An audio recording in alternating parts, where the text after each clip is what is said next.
ದ್ವಿತೀಯ PUCಯ ವಿದ್ಯಾರ್ಥಿಗಳೇ, ನಾವು ಕಳೆದ ತರಗತಿಯಲ್ಲಿ ಮೌರ್ಯರ ಪತನಾನಂತರದಲ್ಲಿ ಉತ್ತರ ಭಾರತದಲ್ಲಿ ಅನೇಕ ರಾಜಪ್ರಭುತ್ವಗಳು ಏಳಿಗೆಗೆ ಬರುವುದರ ಮೂಲಕವಾಗಿ ಅಲ್ಲಿ ಒಂದು ಪ್ರಬಲ ರಾಜಕೀಯ ಶಕ್ತಿ ಇಲ್ಲದಂತಾಗಿರುವಂತಹ ಒಂದು ವ್ಯವಸ್ಥೆ ನಿರ್ಮಾಣವಾಗಿತ್ತು ಉತ್ತರ ಭಾರತದಲ್ಲಿ ಅಂತೇಳಿ ನಮಗೆ ತಿಳಿಯುತ್ತೆ. ಇಂತಹ ಸನ್ನಿವೇಶದಲ್ಲಿ ಗುಪ್ತರು ಒಂದು ಪ್ರಬಲ ರಾಜಕೀಯ ಶಕ್ತಿಯಾಗಿ ಹೊರಹೊಮ್ಮುವವರೆಗೂ ಸಹ, ಅಂದರೆ ಸಾಶ 300ರವರೆಗೂ ಸಹ ಅವರು ತಮ್ಮಲ್ಲಿಯೇ ಒಳ ಜಗಳಗಳಲ್ಲಿ ತೊಡಗಿಕೊಂಡಂತಹ ಒಂದು ಸನ್ನಿವೇಶ ಅಲ್ಲಿ ನಿರ್ಮಾಣವಾಗಿ ರಾಜಕೀಯ ಅರಾಜಕತೆ ಪ್ರಾರಂಭವಾಗಿಕೊಂಡು ಬಂದಿತ್ತು ಅಂತೇಳಿ ನಮಗೆ ತಿಳಿಯುತ್ತೆ. ಇಂತಹ ಸನ್ನಿವೇಶದಲ್ಲಿ ಮತ್ತೊಮ್ಮೆ ವಿಸ್ತಾರವಾದಂತಹ ಪ್ರದೇಶವನ್ನು ಸ್ಥಾಪಿಸುವುದರ ಮೂಲಕವಾಗಿ ಆ ಒಂದು ಪ್ರದೇಶದಲ್ಲಿ ಆಳ್ವಿಕೆಯನ್ನು ಪ್ರಾರಂಭಿಸುವುದರ ಮೂಲಕವಾಗಿ ಮೌರ್ಯರ ಪತನಾನಂತರದಲ್ಲಿ ಉತ್ತರ ಭಾರತದಲ್ಲಿ ಎರಡನೇ ಬಾರಿಗೆ ರಾಜಕೀಯ ಐಕ್ಯತೆಯನ್ನು ಸಾಧಿಸಿದಂತಹ ಒಂದು ಹೆಗ್ಗಳಿಕೆ ಗುಪ್ತ ರಾಜ ಮನೆತನಕ್ಕೆ ಸಲ್ಲುತ್ತೆ ಅಂತೇಳಿ ನಮಗೆ ತಿಳಿಯುತ್ತೆ ವಿದ್ಯಾರ್ಥಿಗಳೇ. ಅಷ್ಟೇ ಅಲ್ಲದೆ ಧರ್ಮ, ಸಾಹಿತ್ಯ, ವಿಜ್ಞಾನ, ಕಲೆ ಮತ್ತು ವಾಸ್ತುಶಿಲ್ಪದ ಕ್ಷೇತ್ರಗಳಲ್ಲಿ ಅದ್ಭುತ ಪ್ರಗತಿಯನ್ನು ಸಾಧಿಸಿದಂತಹ ಒಂದು ಮನೆತನವಾಗುವುದರ ಮೂಲಕವಾಗಿ ಈ ಒಂದು ಯುಗವನ್ನು ಸುವರ್ಣ ಯುಗ ಎಂದು ಕರೆಯಲಾಗಿದೆ ಇತಿಹಾಸದಲ್ಲಿ ಅಂತೇಳಿ ನಮಗೆ ತಿಳಿಯುತ್ತೆ. ಹಾಗಾದರೆ ಇಂತಹ ಒಂದು ಮನೆತನದ ಆಳ್ವಿಕೆಯ ಬಗ್ಗೆ ನಮಗೆ ಅನೇಕ ಸಾಕ್ಷಿಗಳು ಅಥವಾ ದಾಖಲೆಗಳು ಇಲ್ಲಿ ಲಭ್ಯವಾಗಿವೆ ಅಂತೇಳಿ ನಮಗೆ ತಿಳಿಯುತ್ತೆ. ಹಾಗಾದರೆ ಅಂತಹ ಸಾಕ್ಷಿಗಳು ಅಥವಾ ಮೂಲಾಧಾರಗಳು ಯಾವ್ಯಾವಪ್ಪ ಅಂದರೆ ಸಮುದ್ರಗುಪ್ತನ ಆಳ್ವಿಕೆಯ ಕಾಲದಲ್ಲಿ ರಚಿಸಲ್ಪಟ್ಟಂತಹ ಅಲಹಾಬಾದ್ ಸ್ತಂಭ ಶಾಸನ, ಹಾಗೆ ಕಾಳಿದಾಸನ ಕೃತಿಗಳು ಅಂತೇಳಿ ಕರಿತೀವಿ, ವಿಶಾಖದತ್ತನ ಮುದ್ರಾ ರಾಕ್ಷಸ ಮತ್ತು ದೇವಿಚಂದ್ರ ಗುಪ್ತಂ ಎಂಬ ಕಾವ್ಯ ಇರ್ಬೋದು, ಹಾಗೆ ಪಾಯಿಯಾನ ಮತ್ತು ಇನ್ಸಿಂಗರ ಬರವಣಿಗೆಗಳು, ಹಾಗೆ ದೆಹಲಿಯ ಸಮೀಪ ಸಿಕ್ಕಂತಹ ಮೆರೋಲಿ ಕಬ್ಬಿಣ ಸ್ತಂಭ ಶಾಸನ ಅಂತೇಳಿ ಕರಿತೀವಿ. ಇವೆಲ್ಲವೂ ಸಹ ಇವರ ಒಂದು ಇತಿಹಾಸದ ಮೇಲೆ ಬೆಳಕನ್ನು ಚೆಲ್ಲುವಂತಹ ಆಧಾರಗಳು ಅಂತೇಳಿ ನಮಗೆ ತಿಳಿಯುತ್ತೆ. ಈ ಒಂದು ಅಂಶಗಳನ್ನು ಆಧಾರವಾಗಿಟ್ಟುಕೊಂಡು ಗುಪ್ತರ ಇತಿಹಾಸವನ್ನು ನಾವು ತಿಳಿಯಲು ಸಹಕಾರಿಯಾಗಿದೆ ಅಂತೇಳಿ ನಮಗೆ ತಿಳಿಯುತ್ತೆ. ಹಾಗಾದ್ರೆ ಈ ಒಂದು ಸಾಕ್ಷಿಗಳ ಆಧಾರದ ಮೇಲೆ ಶ್ರೀಗುಪ್ತ ಎಂಬ ವ್ಯಕ್ತಿ ಈ ಒಂದು ಮನೆತನವನ್ನು ಸ್ಥಾಪಿಸಿಕೊಂಡು ಬರ್ತಾನೆ. ಇವನ ತರುವಾಯದಲ್ಲಿ ಘಟೋತ್ಕಚ ಎಂಬ ವ್ಯಕ್ತಿ, ಅಂದರೆ ಘಟೋತ್ಕಚ ಗುಪ್ತ ಎಂಬುವನು ಅಧಿಕಾರಕ್ಕೆ ಬರ್ತಾನೆ. ಸಾಶ 320ರಲ್ಲಿ ಮೊದಲನೇ ಚಂದ್ರಗುಪ್ತ ಅಧಿಕಾರಕ್ಕೆ ಬರುವುದರ ಮೂಲಕವಾಗಿ ಗುಪ್ತ ಶಿಕೆಯನ್ನು ಪ್ರಾರಂಭಿಸಿಕೊಂಡು ಬಂದ ಅಂತೇಳಿ ನಮಗೆ ತಿಳಿಯುತ್ತೆ. ಇವನು ಪಾಟಲಿಪುತ್ರವನ್ನು ತನ್ನ ರಾಜಧಾನಿಯನ್ನಾಗಿ ಮಾಡಿಕೊಳ್ಳುವುದರ ಮೂಲಕವಾಗಿ ಲಿಚ್ಛವಿ ಮನೆತನಕ್ಕೆ ಸೇರಿದಂತಹ ಕುಮಾರದೇವಿಯನ್ನು ವಿವಾಹವಾಗುವುದರ ಮೂಲಕವಾಗಿ ತನ್ನ ಶಕ್ತಿಯನ್ನು ಬಲಪಡಿಸಿಕೊಂಡಂತಹ ರಾಜ ಅಂತೇಳಿ ನಮಗೆ ತಿಳಿಯುತ್ತೆ. ಹಾಗಾದರೆ ಇವನ ತರುವಾಯದಲ್ಲಿ ಇವನ ಮಗನಾದಂತಹ ಸಮುದ್ರಗುಪ್ತ ಸಾಶ 335ರಿಂದ ಸಾಶ 375ರವರೆಗೆ ಆಳ್ವಿಕೆಯನ್ನು ಮಾಡಿಕೊಂಡು ಬರ್ತಾನೆ. 40 ವರ್ಷಗಳ ಕಾಲ ಇವನು ಗುಪ್ತರಲ್ಲಿಯೇ ಅತ್ಯಂತ ಶ್ರೇಷ್ಠನಾದಂತಹ ರಾಜ ಅಂತೇಳಿ ನಾವು ಕರೀತೀವಿ. ಇಂತಹ ರಾಜ ಅಧಿಕಾರಕ್ಕೆ ಬರುವುದರ ಮೂಲಕವಾಗಿ ಮಹತ್ವಾಕಾಂಕ್ಷಿಯಾಗುವುದರ ಮೂಲಕವಾಗಿ ಚಕ್ರವರ್ತಿ ಎಂಬ ಬಿರುದನ್ನು ಅಂದರೆ ಚಕ್ರವರ್ತಿಯಾಗಬೇಕು ಎಂಬ ಮಹದಾಸೆಯನ್ನು ಇಟ್ಟುಕೊಂಡಂತವನು ಅಂತೇಳಿ ನಮಗೆ ತಿಳಿಯುತ್ತೆ. ಹಾಗಾಗಿ ಅನೇಕ ದಿಗ್ವಿಜಯಗಳನ್ನು ಕೈಗೊಳ್ತಾನೆ. ಇವನು ಆ ನಿಟ್ಟಿನಲ್ಲಿ ಇಲ್ಲಿ ಬಹುಮುಖ್ಯವಾಗಿ ನಾವು ನೋಡೋದಾದ್ರೆ ವಿಶಾಲವಾದಂತಹ ಸಾಮ್ರಾಜ್ಯವನ್ನು ಕಟ್ತಾನೆ. ಹಾಗೆ ತನ್ನ ವಿಸ್ತರಣಾ ನೀತಿ ಅಥವಾ ಆಕ್ರಮಣಕಾರಿ ನೀತಿ ನೀತಿಗಳನ್ನು ಅಳವಡಿಸಿಕೊಂಡಂತಹ ಒಬ್ಬ ರಾಜನಾಗಿದ್ದ ಅಂತೇಳಿ ನಮಗೆ ತಿಳಿಯುತ್ತೆ. ಅಲಹಾಬಾದ್ ಸ್ತಂಭ ಶಾಸನ ಇವನ ದಿಗ್ವಿಜಯಗಳನ್ನು ತಿಳಿಸುವಂತಹ ಒಂದು ಶಾಸನವಾಗಿದೆ. ಇವನ ದಂಡನಾಯಕನಾದಂತಹ ಅಥವಾ ಆಸ್ಥಾನ ಕವಿಯಾದಂತಹ ಅರಿಸೇನ ಇದನ್ನು ರಚಿಸಿಕೊಂಡು ಬಂದ ಅಂತೇಳಿ ನಮಗೆ ತಿಳಿಯುತ್ತೆ. ಈ ಒಂದು ಶಾಸನದ ಪ್ರಕಾರವಾಗಿ ಇವನ ದಿಗ್ವಿಜಯಗಳನ್ನು 3-4 ಭಾಗಗಳನ್ನಾಗಿ ವಿಭಾಗಿಸಿಕೊಂಡು ಬರ್ತೀವಿ.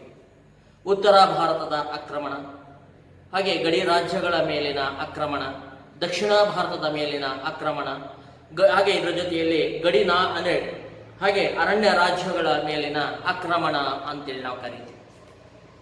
ಈ ರೀತಿಯಾಗಿ 4 ರೀತಿಯಾಗಿ ಇವನ ಆಕ್ರಮಣಗಳನ್ನು ನಾವು ವಿಭಾಗಿಸಿಕೊಂಡು ಅಧ್ಯಯನ ಮಾಡ್ತಾ ಇದ್ದೀವಿ. ಅದರಲ್ಲಿ ಉತ್ತರ ಭಾರತದ ಆಕ್ರಮಣ ಅಂದರೆ ಆರ್ಯವರ್ತ ಅಂತೇಳಿ ನಾವು ಕರೀತೀವಿ.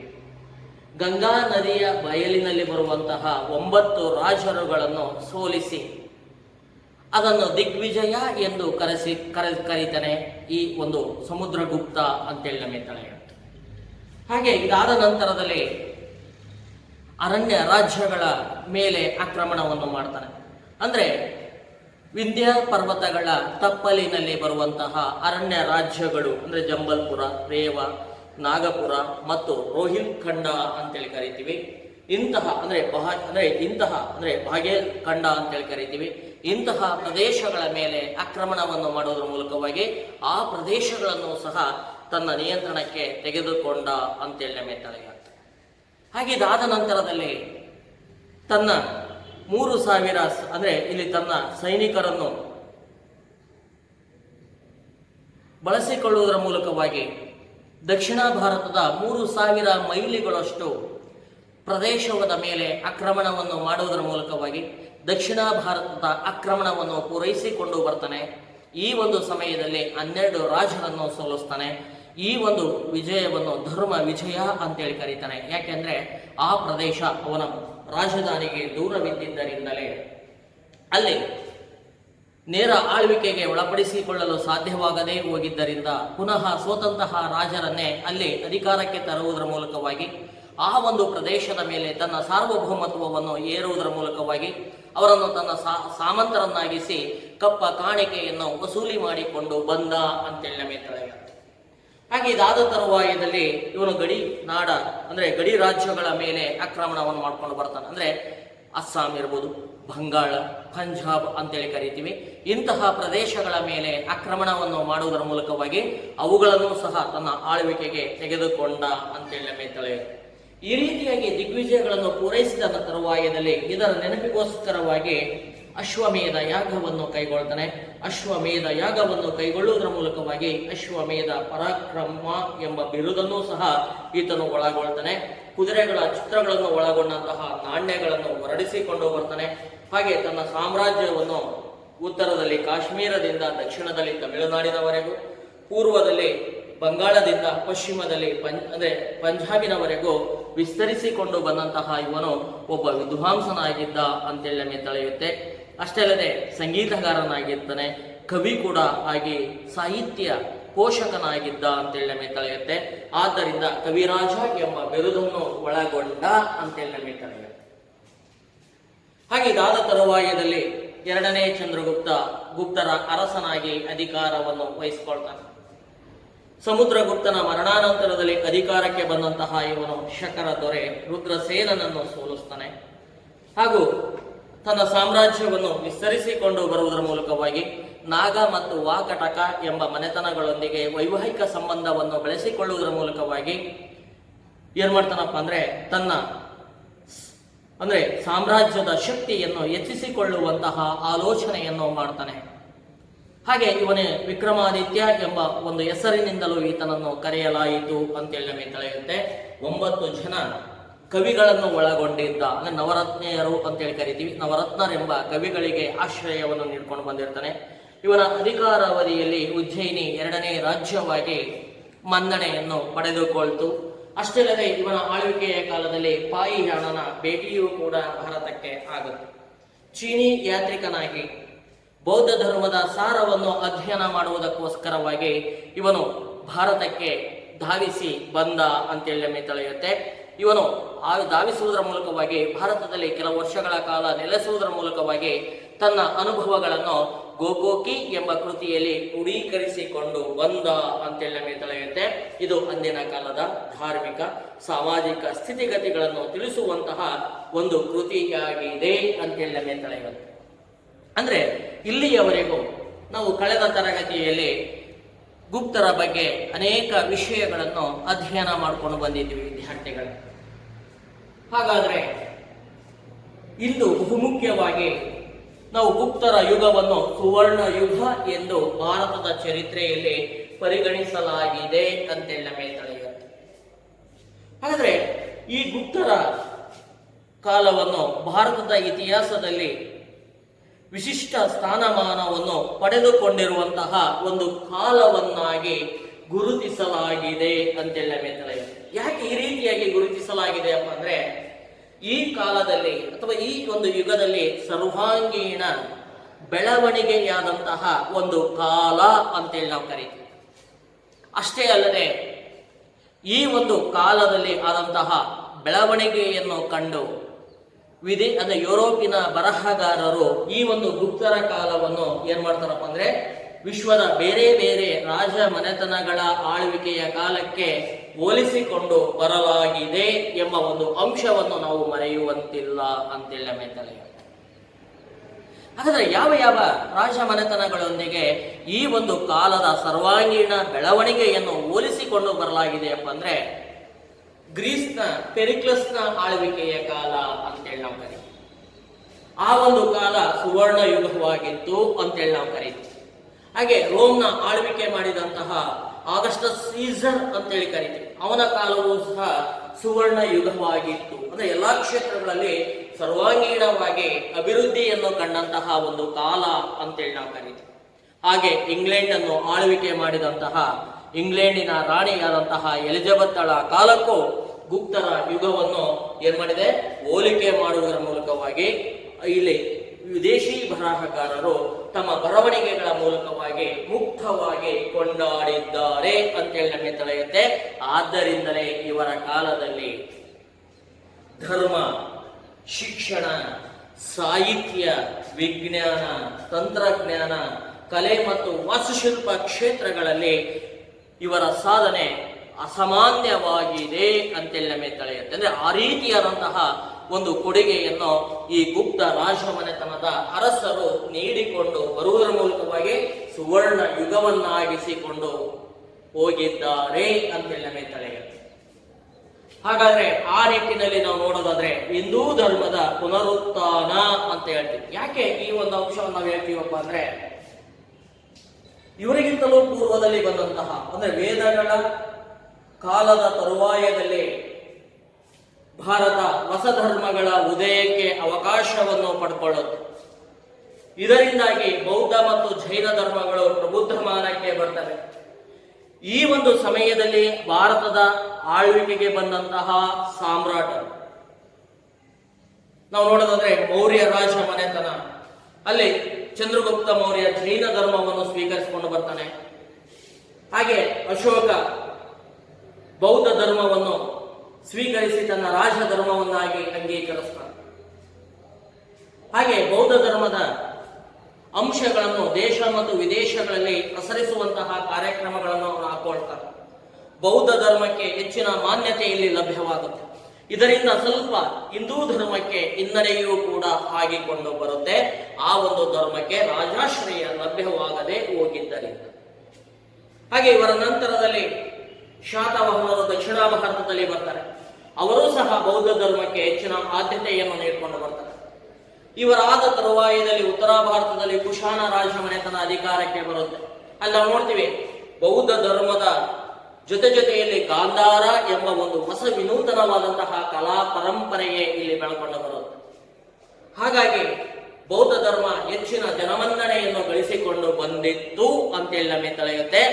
ಆದರೆ ಭಾರತದಲ್ಲಿ ಮತ್ತೆ ಎರಡನೇ ಬಾರಿಗೆ ರಾಜಕೀಯ ಐಕ್ಯತೆಯನ್ನು ತಂದಂತಹ ರಾಜ ಮನೆತನವಾದಂತಹ ಗುಪ್ತರು ಹಿಂದೂ ಧರ್ಮದ ಪುನರುತ್ಥಾನಕ್ಕೆ ಹೆಚ್ಚಿನ ಆದ್ಯತೆಯನ್ನು ನೀಡಿಕೊಂಡು ಬರ್ತಾರೆ. ಆದ್ದರಿಂದಲೇ ಗುಪ್ತರ ಪ್ರಮುಖ ಲಕ್ಷಣಗಳಲ್ಲಿ ಒಂದಾಗಿದೆ ಹಿಂದೂ ಧರ್ಮದ ಪುನರುತ್ಥಾನ ಅಂತೇಳಿ ನಾವು ಕರೀತೀವಿ ವಿದ್ಯಾರ್ಥಿಗಳು. ಹಾಗಾದ್ರೆ ಗುಪ್ತ ಅರಸರುಗಳು ಹಿಂದೂ ಧರ್ಮದ ಅನುಯಾಯಿಗಳಾಗಿದ್ರು. ಅಂದ್ರೆ ಹಿಂದೂ ಧರ್ಮವನ್ನು ಸ್ವೀಕರಿಸಿ ಅದನ್ನು ಅನುಸರಿಸಿಕೊಂಡು ಬಂದಂತಹ ರಾಜ ಮನೆತನವಾಗಿತ್ತು ಈ ಒಂದು ಗುಪ್ತ ರಾಜ ಮನೆತನ ಅಂತೇಳಿ ನಮಗೆ ತಿಳಿಯುತ್ತೆ. ಆದರೆ ಇವರು ಹಿಂದೂ ಧರ್ಮದ ಅನುಯಾಯಿಗಳಾದರೂ ಸಹ ಅನ್ಯ ಧರ್ಮಗಳಾದಂತಹ ಜೈನ ಮತ್ತು ಬೌದ್ಧ ಧರ್ಮಗಳಿಗೂ ಸಹಿಷ್ಣುತಾ ಮನೋಭಾವನೆಯನ್ನು ಒಳಗೊಂಡು ಆ ಒಂದು ಧರ್ಮದ ಪಾಲನೆಯನ್ನು ಸಹ ಮಾಡಿಕೊಂಡು ಬಂದಂತಹ ಒಂದು ರಾಜಮನೆತನವಾಗಿದೆ ಅಂತೇಳಿ ನಮಗೆ ತಿಳಿಯುತ್ತೆ. ಇವರ ಒಂದು ಆಧಾರಗಳನ್ನು ನಾವು ಅಧ್ಯಯನ ಮಾಡಿದಾಗ ಅಂತೇಳಿ ನಮಗೆ ತಿಳಿಯುತ್ತೆ. ಆದ್ದರಿಂದಲೇ ಇವರ ಕಾಲದಲ್ಲಿ ಹಿಂದೂ ಧರ್ಮ ತುಂಬಾ ಪ್ರೋತ್ಸಾಹವನ್ನು ಪಡ್ಕೊಳ್ಳುತ್ತೆ. ಅಂದ್ರೆ ಮೌರ್ಯರ ಕಾಲದಲ್ಲಿ ಬೌದ್ಧ ಧರ್ಮ ಯಾವ ರೀತಿಯಾಗಿ ಪ್ರೋತ್ಸಾಹವನ್ನು ಪಡ್ಕೊಂಡಿತ್ತು, ಕುಶಾನರ ಕಾಲದಲ್ಲಿ ಯಾವ ರೀತಿಯಾಗಿ ಬೌದ್ಧ ಧರ್ಮ ಪ್ರೋತ್ಸಾಹವನ್ನು ಪಡ್ಕೊಂಡಿತ್ತೋ ಅದೇ ರೀತಿಯಾಗಿ ಹಿಂದೂ ಧರ್ಮ ಗುಪ್ತರ ಕಾಲದಲ್ಲಿ ಪ್ರೋತ್ಸಾಹವನ್ನು ಪಡೆದುಕೊಳ್ಳುವುದರ ಮೂಲಕವಾಗಿ ಗುಪ್ತ ಅರಸರುಗಳು ಏನ್ ಮಾಡ್ತಾರಪ್ಪ ಅಂದ್ರೆ ಈ ಒಂದು ಧರ್ಮವನ್ನು ತಮ್ಮ ರಾಜ ಧರ್ಮವನ್ನಾಗಿ ಸ್ವೀಕರಿಸಿಕೊಂಡು ಬಂದ್ರು ಅಂತೇಳಿ ನಮಗೆ ತಿಳಿಯುತ್ತೆ. ಯಾವಾಗ ಹಿಂದೂ ಧರ್ಮವನ್ನು ತಮ್ಮ ರಾಜಧರ್ಮವನ್ನಾಗಿ ಈ ರಾಜರುಗಳು ಅನುಸರಿಸಿಕೊಂಡು ಬರ್ತಾರೋ ಇದರ ಒಂದು ಪರಿಣಾಮದಿಂದಾಗಿ ಹಿಂದೂ ಧರ್ಮ ಮತ್ತೆ ಪುನರುತ್ಥಾನಗೊಳ್ಳಲು ಅವಕಾಶವನ್ನು ಪಡೆದುಕೊಳ್ಳುವುದರ ಮೂಲಕವಾಗಿ ವಿಷ್ಣು, ಶಿವ ಮತ್ತು ದುರ್ಗಾ ಅಂತೇಳಿ ಕರಿತೀವಿ, ಇಂತಹ ದೇವತೆಗಳನ್ನು ಆರಾಧನೆಯಲ್ಲಿ ತುಂಬಾ ಜನಪ್ರಿಯತೆಯನ್ನು ಪಡೆದುಕೊಂಡಂತಹ ಒಂದು ಕಾಲವೂ ಕೂಡ ಇದಾಗಿತ್ತು ಎಂಬುದನ್ನು ನಾವಿಲ್ಲಿ ಗಮನಿಸಬೇಕಾಗುತ್ತೆ. ಅಷ್ಟೇ ಅಲ್ಲದೆ ಹಿಂದೂ ಧರ್ಮದ ಅಥವಾ ವೈದಿಕ ವಿಧಿವಿಧಾನಗಳು ಅಂತೇಳಿ ನಾವು ಕರಿತೀವಿ ಮತ್ತು ಸಂಪ್ರದಾಯಗಳನ್ನು ಏನ್ ಮಾಡ್ತಾರೆ ಆಚರಿಸಿಕೊಂಡು ಬಂದಂತಹ ಒಂದು ಮನೆತನವಾಗಿದೆ ಅಂತೇಳಿ ನಮಗೆ ತಿಳಿಯುತ್ತೆ.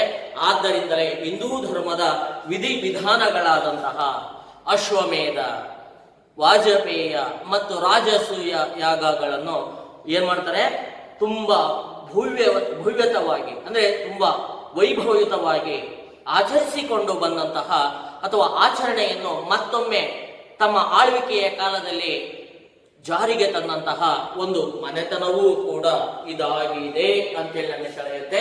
ಆದ್ದರಿಂದಲೇ ಸಂಪೂರ್ಣವಾಗಿ ವೈದಿಕ ಧರ್ಮ ಮತ್ತೊಮ್ಮೆ ಪ್ರಚಲಿತಕ್ಕೆ ಬಂದಂತಹ ಒಂದು ಕಾಲವಾಗಿದೆ ಅಂತೇಳಿ ನಮಗೆ ತಿಳಿಯುತ್ತೆ. ಇಂತಹ ರಾಜರು ತಮ್ಮ ಅವಧಿಯಲ್ಲಿ ಅನೇಕ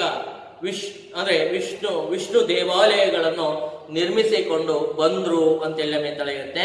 ಆದ್ದರಿಂದಲೇ ಇವರೇನು ಅಂದ್ರೆ ವೈಷ್ಣವ ಮತಕ್ಕೆ ಅಂದ್ರೆ ವಿಷ್ಣುವಿನ ಪರಮ ಆರಾಧಕರಾಗಿ ಇವರು ತಮ್ಮನ್ನು ತಾವು ಗುರುತಿಸಿಕೊಳ್ತಾರೆ ವೈದಿಕ ಧರ್ಮದಲ್ಲಿ ಅಂತೇಳಿ ನಮಗೆ ತಿಳಿಯುತ್ತೆ. ಹಾಗೆ ಅನೇಕ ರಾಜರು ಪರಮ ಭಾಗವತ ಎಂಬ ಬಿರುದನ್ನು ಸಹ ಒಳಗೊಂಡಿದ್ರು ಅಂತೇಳಿ ನಮಗೆ ತಿಳಿಯುತ್ತೆ. ಈ ಒಂದು ಬಿರುದು ಯಾವ ಒಂದು ಅಂಶವನ್ನು ತೋರಿಸುತ್ತಪ್ಪ ಅಂದ್ರೆ ವಿಷ್ಣುವಿನ ಮೇಲಿನ ಇವರ ಭಕ್ತಿಯನ್ನು ಇಲ್ಲಿ ತೋರಿಸಿಕೊಂಡು ಬಂತು ಅಂತೇಳಿ ನಮಗೆ ತಿಳಿಯುತ್ತೆ.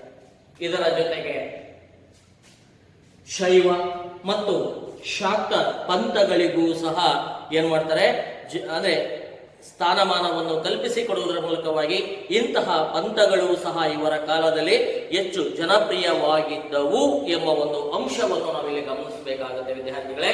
ಈ ಎಲ್ಲಾ ಅಂಶಗಳ ಆಧಾರದ ಮೇಲೆ ಏನಾಗುತ್ತೆ ಹಿಂದೂ ಧರ್ಮ ಮತ್ತೊಮ್ಮೆ ಜನಪ್ರಿಯತೆಯನ್ನು ಪಡೆದುಕೊಂಡಂತಹ ಒಂದು ಕಾಲವೂ ಕೂಡ ಇದಾಗಿತ್ತು. ಆದ್ದರಿಂದಲೇ ಹಿಂದೂ ಧರ್ಮದ ಪುನರುತ್ಥಾನವನ್ನು ಕಂಡಂತಹ ಒಂದು ಕಾಲವಾಗಿ ನಾವಿದನ್ನು ಪ್ರಮುಖ ಲಕ್ಷಣವನ್ನಾಗಿ ಅಧ್ಯಯನ ಮಾಡಿಕೊಂಡು ಬರಲಾಗಿದೆ ಅಂತೇಳಿ ನಮಗೆ ತಿಳಿಯುತ್ತೆ. ಹಾಗೆ ಇದಾದ ನಂತರದಲ್ಲಿ ಇವರ ಕಾಲದ ಶಿಕ್ಷಣ ಅಂತೇಳಿ ಕರೀತೀವಿ. ಹಾಗಾದ್ರೆ ಶಿಕ್ಷಣಕ್ಕೆ ಇವರ ಕಾಲದಲ್ಲಿ ತುಂಬಾ ಪ್ರೋತ್ಸಾಹ ಲಭ್ಯವಾಯಿತು. ಯಾವಾಗ ತುಂಬಾ ಪ್ರೋತ್ಸಾಹ ಇಲ್ಲಿ ಲಭ್ಯವಾಗುತ್ತೋ ಆವಾಗ ಇವರ ಕಾಲದಲ್ಲಿ ಶಿಕ್ಷಣ ತುಂಬಾ ಪ್ರವರ್ಧಿಸಿಕೊಂಡು ಬಂತು ಅಂತೇಳಿ ನಮಗೆ ತಿಳಿಯುತ್ತೆ. ಯಾಕೆ ತುಂಬಾ ಪ್ರವರ್ಧಿಸಿಕೊಂಡು ಬಂತಪ್ಪ ಅಂದ್ರೆ ಸ್ವತಃ ರಾಜರೇ ವಿದ್ವಾಂಸರಾಗಿದ್ದರು ಅಂತೇಳಿ ನಮಗೆ ತಿಳಿಯುತ್ತೆ. ಅಂದ್ರೆ ನಾವು ನೋಡ್ತೀವಿ ಅನೇಕ ರಾಜರುಗಳು ಇಲ್ಲಿ ವಿದ್ವಾಂಸರಾಗಿರ್ತಾರೆ ಮತ್ತು ಏನಾಗಿರ್ತಾರಪ್ಪ ಅಂದ್ರೆ ಶಿಕ್ಷಣ ತಜ್ಞರಾಗಿದ್ದರು ಅಂತೇಳಿ ಕರೀತೀವಿ. ಯಾವಾಗ ರಾಜರೇ ಶಿಕ್ಷಣ ತಜ್ಞರಾಗಿರ್ತಾರೋ ಆ ಒಂದು ಕಾರಣದಿಂದಾಗಿ ಗುಪ್ತರ ರಾಜರುಗಳು ಏನ್ ಮಾಡ್ತಾರೆ ಶಿಕ್ಷಣಕ್ಕೆ ವಿಶೇಷವಾದಂತಹ ಗಮನವನ್ನು ನೀಡಿಕೊಂಡು ಬಂದ್ರು ಅಂತೇಳಿ ನಮಗೆ ತಿಳಿಯುತ್ತೆ. ಯಾವಾಗ ಶಿಕ್ಷಣಕ್ಕೆ ವಿಶೇಷವಾದಂತಹ ಗಮನವನ್ನು ನೀಡಿಕೊಂಡು ಬರ್ತಾರೋ ಆ ಒಂದು ಕಾರಣದಿಂದಾಗಿ ಗುಪ್ತರ ಕಾಲಾವಧಿಯಲ್ಲಿ ಅನೇಕ ಪ್ರಖ್ಯಾತವಾದಂತಹ ವಿಶ್ವವಿದ್ಯಾನಿಲಯಗಳು ಸ್ಥಾಪನೆಯಾಗುತ್ತೆ. ಈ ಸ್ಥಾಪನೆಯಾದಂತಹ ವಿಶ್ವವಿದ್ಯಾನಿಲಯಗಳು ಏನ್ ಮಾಡ್ತಾವಪ್ಪ ಅಂದ್ರೆ ಕೇವಲ ಭಾರತೀಯ ವಿದ್ಯಾರ್ಥಿಗಳನ್ನು ತಮ್ಮ ಕಡೆಗೆ ಆಕರ್ಷಿಸುವುದರ ಬದಲಾಗಿ ವಿದೇಶಿ ವಿದ್ಯಾರ್ಥಿಗಳನ್ನು ಸಹ ತಮ್ಮ ಕಡೆಗೆ ಆಕರ್ಷಿಸಿಕೊಂಡು ಬಂದಂಥದ್ದನ್ನು ನಾವು ವಿಶೇಷವಾಗಿ ಈ ಕಾಲದಲ್ಲಿ ಗಮನಿಸಬೇಕಾಗುತ್ತೆ. ಹಾಗಾದ್ರೆ ಅಂತಹ ಪ್ರಮುಖವಾದಂತಹ ವಿಶ್ವವಿದ್ಯಾನಿಲಯಗಳು ಯಾವ್ಯಾವಪ್ಪ ಅಂದ್ರೆ ನಾವು ನೋಡ್ತೀವಿ, ನಳಂದ ವಿಶ್ವವಿದ್ಯಾನಿಲಯ ಅಂತ ಹೇಳಿ ಕರೀತೀವಿ. ಹಾಗೆ ತಕ್ಷಶಿಲೆಯಲ್ಲಿ ವಿಶ್ವವಿದ್ಯಾನಿಲಯವನ್ನು ನಿರ್ಮಿಸಿಕೊಂಡು ಬರ್ತಾರೆ. ಸಾರನಾಥದಲ್ಲಿ ವಿಶ್ವವಿದ್ಯಾನಿಲಯವನ್ನು ನಿರ್ಮಿಸ್ತಾರೆ ಮತ್ತು ಅಜಂತ ವಿಶ್ವವಿದ್ಯಾನಿಲಯ ಅಂತೇಳಿ ಕರೀತೀವಿ. ಇವು ಅವರ ಕಾಲದ ಪ್ರಸಿದ್ಧತೆಯನ್ನು ಪಡೆದಂತಹ ಪ್ರಮುಖ ವಿಶ್ವವಿದ್ಯಾನಿಲಯಗಳಾಗಿದ್ವು ಅಂತೇಳಿ ಹೇಳ್ತಾರೆ. ಇವುಗಳ ಜೊತೆಯಲ್ಲಿ ಪ್ರಮುಖ ವಿದ್ಯಾ ಕೇಂದ್ರಗಳು ಸಹ ಸ್ಥಾಪನೆಯಾಗಿರ್ತವೆ ಇವರ ಕಾಲದಲ್ಲಿ.